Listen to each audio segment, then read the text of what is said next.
It started as a night out with friends. Well, I woke up and I did not feel good. Couldn't find my clothes, didn't know where I was. Took some clothes and left, and feeling that bad and that dehydrated that day, I knew it was more than just a regular hangover. There was a stranger beside me when I woke up, so I figured he was the only one that had anything to do with it.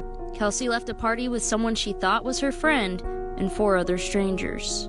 It was somebody that's been to my mom's house, was good friends with my brother, went to church with us when we were younger, and I knew he would never let anything bad happen to me. When I went back to that apartment later that day looking for my purse, I gave him a hug. I was just sure nothing bad happened to me, mostly because he was there.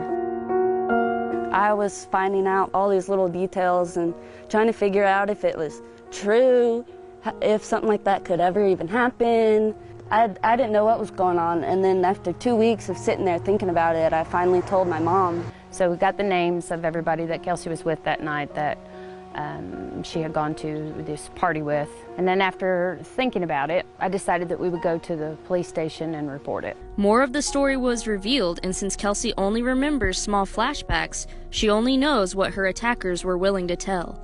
They took me to some other party where I was supposedly just nodding off, not even really conscious, and then I went back to this apartment where I woke up at. Regardless of what shape Kelsey was in, if she had drank too much, never does that give anyone permission to violate her personal space, much less more than once in a night, which the one boy did. He assaulted her at least 3 times, and there's a lot we don't know, so you can only imagine what they did. After learning new details of what happened that night, Kelsey decided to press charges. I just got a lot of calls from my detective telling me what happened to me, and that was a weird way to find it out, I guess. I just had no idea.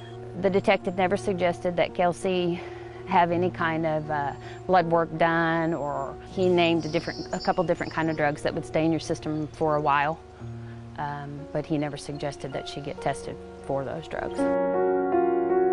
Investigators told Kelsey had she been more afraid, her case might have been prosecuted. And I just don't even know what part of the case he's talking about, not being afraid enough, because when I woke up in a strange apartment, I was terrified. When I got home, I was still terrified. When I found out all these little details, I was terrified.